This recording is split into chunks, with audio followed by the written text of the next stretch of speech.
Bible دنیا کی سب سے زیادہ بکنے اور پڑھی جانے والی کتاب ہے، یعنی ہر زمانے کی آل ٹائم بیسٹ سیلر رہی ہے۔ ہر سال بائبل کی 100 ملین یعنی 10 کروڑ سے زیادہ کاپیاں دنیا بھر میں فروخت ہوتی ہیں۔ ماضی میں بائبل ہاتھ سے لکھی جاتی تھی اور ہاتھ سے لکھنے والے ان کاتبوں کو اسکرائب کہا جاتا تھا۔ اسکرائب کا مطلب ہے لفظ اور حروف گننے والا، یعنی جب اسکرائب بائبل تحریر کرتے تو وہ ایک ایک لفظ اور ایک ایک حرف کو گنتے تاکہ کہیں ان سے کوئی غلطی سرزد نہ ہو جائے، کہ وہ نہ تو جانے انجانے میں کلام پاک میں کسی لفظ کا یا کسی حرف کا غلطی سے بھی اضافہ کر دیں یا کسی لفظ کو غلطی سے چھوڑ دیں۔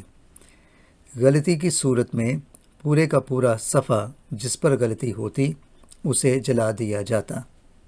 کاتب یعنی اسکرائب اس غلطی کے بعد اپنے اس غلطی کا کفارہ یا ازالہ کرنے کے لیے غسل کرتے اور اپنے آپ کو پاک صاف کر کے دوبارہ کتابت یا لکھائی کی طرف راغب ہو جاتے۔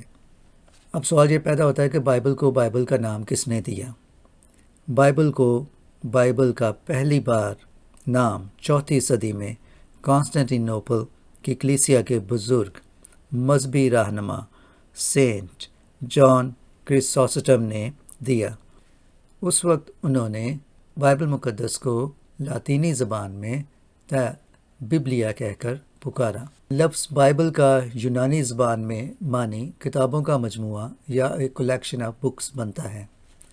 بائبل کی کل 66 کتابیں ہیں، جن میں 39 پرانے عہد نامے اور 27 نئے عہد نامے میں شامل ہیں۔ بائبل دنیا کی پہلی چھپنے والی یعنی پرنٹ ہونے والی کتاب ہے، جسے 1455 میں جرمنی کے گوٹنبرگ نے شائع کیا یا پرنٹ کیا۔ عام بائبل کم و بیش 1200 صفحات پر مشتمل ہوتی ہے۔ اردو بائبل 1290 صفحات پر مشتمل ہے۔ بائبل کے کل ابواب 1189 ہیں، کل آیات 31102 اور کل الفاظ 8,07,361 بنتے ہیں۔ بائبل کا لمبا ترین باب زبور 119 ہے، جس میں 176 آیات ہیں۔ بائبل کا سب سے چھوٹا یا مختصر ترین باب زبور 117 ہے اور اسے بائبل کا درمیانی باب بھی کہا جاتا ہے۔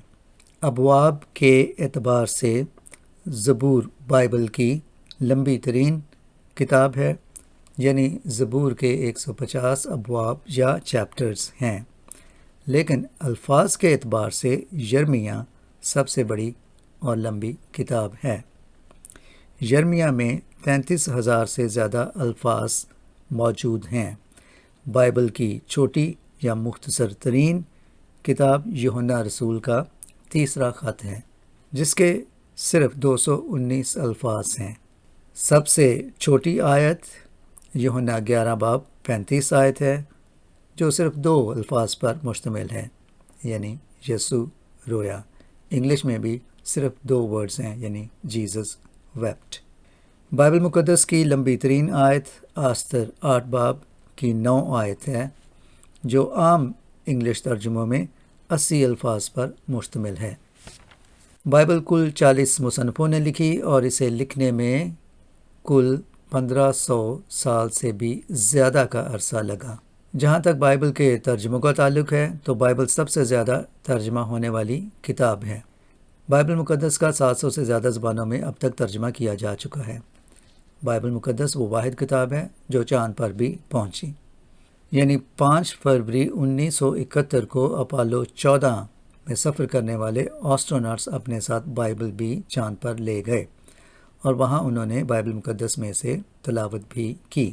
بائبل میں صرف 93 عورتوں کے الفاظ درج ہیں، جو کہ بائبل کا صرف 1% حصہ بنتا ہے۔ گو کہ بائبل مقدس کی اپنی تعلیم یعنی متی 5 باب کی 34 آیت کے مطابق کسی کو بھی کسی چیز کی قسم نہیں اٹھانی چاہیے، لیکن یورپ میں اور امریکہ میں اور تمام مسیحی ممالک میں بائبل پر ہی عدالتوں میں اور جب صدر اپنے عہدے کا حلف اٹھاتے ہیں یا وزیر اعظم یا کوئی بھی اور سرکاری عہدہ کا جب کوئی حلف اٹھاتا ہے تو وہ بائبل مقدس پر ہی حلف لیتا ہے۔ امریکہ کی تاریخ میں امریکہ کے پہلے صدر جارج واشنگٹن سے لے کر جنہوں نے اپریل 30، 1789 میں اپنے عہدے کا حلف بائبل یعنی کہ دی جائنٹ گریٹ بائبل پر حلف اٹھایا، تب سے لے کر آج تک صدر جو بائیڈن تک سب امریکی صدر بائبل مقدس پر ہی اپنا حلف لیتے ہیں۔ بائبل مقدس کے بارے میں ایک اور بڑی دلچسپ بات ہے کہ بائبل مقدس ہی وہ کتاب ہے جو دنیا میں سب سے زیادہ چوری ہوتی ہے، اور بائبل مقدس ہی وہ کتاب ہے جو سب سے زیادہ اسمگل کی جاتی ہے۔ اور اس میں سب سے بڑی دلچسپ بات یہ ہے کہ بائبل مقدس سب سے زیادہ چائنا میں پرنٹ ہوتی ہے، اور چائنا میں پرنٹ ہو کر ہی پوری دنیا میں پھیلتی ہے اور پوری دنیا میں اپنا سفر کرتی ہے۔ لیکن یہی بائبل مقدس جو چائنا میں سب سے زیادہ پرنٹ ہوتی ہے واپس چائنا میں ہی اسمگل ہو کر جاتی ہے، کیونکہ چائنا میں بائبل کو آسانی سے حاصل نہیں کیا جا سکتا، اور چونکہ چائنا ایک کمیونسٹ کنٹری ہے اور زیادہ تر وہاں لوگ ایتھیسٹ ہیں، اس لیے وہاں مذہب کی پیروی کرنا اتنا آسان نہیں ہے، اور بائبل مقدس بھی چائنا میں اتنی آسانی سے میسر نہیں ہوتی، اور بائبل مقدس چائنا میں اسمگل ہو کر جانے والی سب سے بڑی اور اہم کتاب ہے۔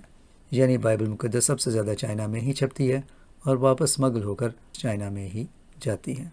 بائبل مقدس ہی تاریخ کی وہ کتاب ہے جس پہ سب سے زیادہ تحقیق کی گئی اور تنقید کی گئی، لیکن بائبل مقدس کا سفر آج بھی جاری ہے، اور یہ بائبل مقدس ہی ہے جو پوری دنیا کو بدلتی جا رہی ہے۔